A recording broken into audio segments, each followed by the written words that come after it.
Welcome to Quack&Co, the board game channel that's 10 minutes or less guaranteed every time. And today we're talking about DogFight.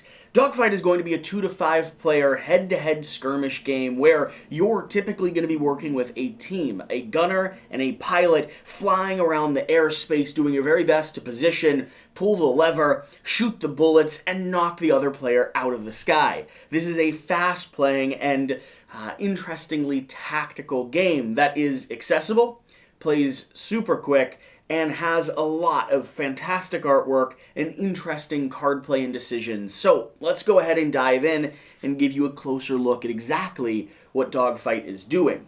Now, there will be a link at the top of the video description. The Kickstarter is currently up and running, and this is coming from a brand new first-time publisher. So make sure you swing over there, give them a little bit of love, and if you're excited about the game, go ahead and help make it a reality.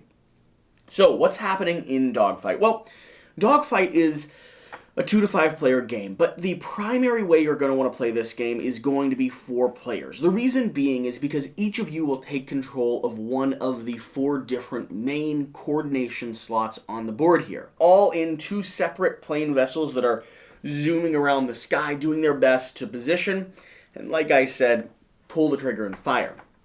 The main mechanic of the game is going to come down to 20-second rounds, where you and your ally do your best to coordinate together, playing cards into this action row here and trying to maneuver, position, and fire on your enemy. You'll also be controlling the ray of the sun, doing your very best to potentially position your own vessel right behind that glare so the other team gets a disadvantage and you get an advantage when you decide to actually fire on them. So let's talk about how that works. Well, in a 4-player game, each player team will have 2 people sitting across from each other. And when a round starts, you'll have 20 seconds to use your hand of cards to take actions and position yourself on the ship. After that 20-second round is over, you'll then resolve every action in order. So you're setting up a program, if you will, that you'll actually run. Sometimes you'll move into the wrong position and get hit. Sometimes you'll fire bullets into the sky. And sometimes you'll both be completely disoriented and out of the way. But the balance of the game, the best part of this game is going to be the way you have to communicate with each other as you're trying to figure out what exactly it is you're doing. You see, the radio comms are live. Everyone can hear and see what you're up to. You're not allowed to ever show your teammate the card you're trying to play. Instead, you have to figure out this coordination of gestures, grunt noises, potentially barks from time to time, and of course, you could just speak if you wanted to. Calling over the radio, I'm going to move left 2 spots, then pull the trigger on 3. Great. That's fantastic. That's a perfect plan. You're definitely going to hit your opponent, except your opponent's sitting right there. And they get to correspondingly react. They're moving left twice. We're going to shift over right by 1 and go ahead and pull the trigger. You see what I'm doing there? So instead of direct communication, instead of direct talking, you're gesturing. You're going, okay, I think, yep, all right. Oh, they played 3 cards there. They're probably gonna change this one out, right? And you're trying to do this dance of not giving away information, but also coordinating enough with your gunner behind you, who's sitting right next to your cockpit, trying to establish and figure out what you're going to be doing. So let's take a look at these cards. In this hand here, I have the hand of pilot cards. The pilot's going to be controlling the positioning, doing their very best to coordinate and get the gunner into line or position the sun in the right location.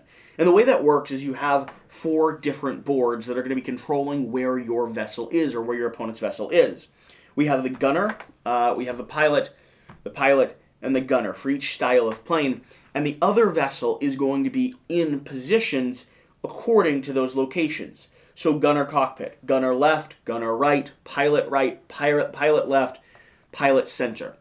And you have to maneuver in order to shift the location of your opponent, shift your vessel in correspondence with him because you can maneuver yours as well, and then pull the trigger. In this hand of cards here, you'll see that they're double-sided. They control both your plane and the opponent's plane. That's because in the sky you can actually maneuver in a way that shifts you and your position with them or shifts them and their position with you. For instance, if this card was played down into the timeline here, I would be moving this top vessel over to the corresponding action slot. And we have a whole lot of cards here. For instance, this one here would be selecting to go ahead and shift it over by 1. If I played the card the other way, I would be maneuvering myself over to a corresponding zone. You see how that works? And it will shift. So this vessel could swing down into the gunner cockpit, could swing over to gunner left.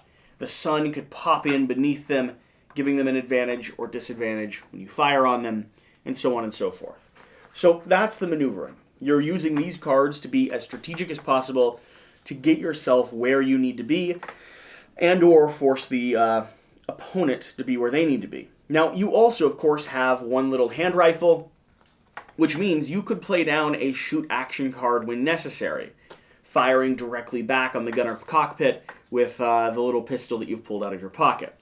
And you have a little bit more manipulation here when it comes to where you're able to fire and maneuver. But that's only half of the puzzle. So one half is going to be the pilot, flying the plane around and every now and then shooting off a few pot shots at the vessel behind you. The gunner is a whole nother conversation, with a lot of cards in here that are going to be focused on pulling the trigger, right? Big bursts of damage, 6 damage each, discarding cards from the top of your opponent's deck and doing your very best to wound them. You're also, though, going to be controlling the outline of the sun.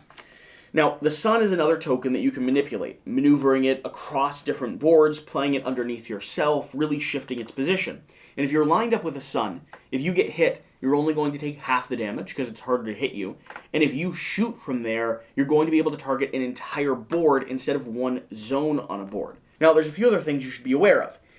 When you decide to recuperate, shuffling your discard pile back into your hand of cards or your draw pile, you will flip your board over, meaning you've started to smoke. That means the next time someone decides to recuperate, you're going to end up starting to take damage. The way you lose the game is by having no more cards that you can draw up, meaning you've been shot out of the sky so many times that you just keep discarding piles and piles of cards. The gunner and the pilot both have wounds and injuries where they can take, and it makes them a little bit less effective, and you kind of smash into each other. For me, I think this game is silly, quick, accessible, super easy to learn, fantastic artwork and theme, and really fun helter-skelter card play. I also think it does a remarkably good job at simplifying the idea of tactical aerial combat into a coordination game, right? It reminds me of a lot of these larger scale, like submarine-based games where you're working as a team to do your very best to not have the vessel flood, fire rockets in positions. It has a lot of that tactical card play. But this is a head-to-head 2-player, 3-player, 4-player, 5-player. While I said 4-player is probably going to be the sweet spot, it does feel like it's where the game is designed to play at. This does that so quick and so accessibly. You're coordinating, blindly sometimes, doing your best to position the other player and pulling the trigger, right? And I think it feels a lot like dog-style fighting. If you like tactical aerial combat, if you want a cool game that I think it's a bit of a twist on the genre and really, really does make a fun, quick-playing, lightweight card game, I think this is one you should definitely swing over and check out.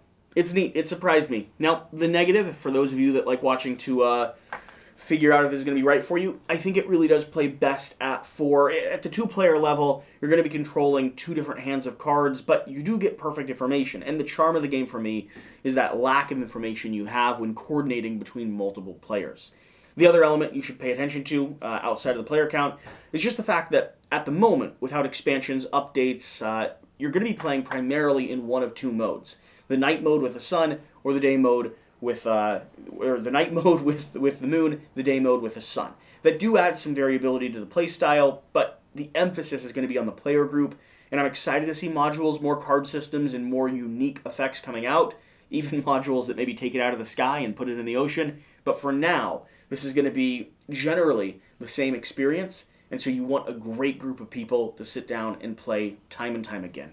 If you have that, I would encourage you to go ahead and support this creator over on Kickstarter. And that's my time. Remember, here on Quack&Co, less time watching means more time playing. And we'll see you on the next one.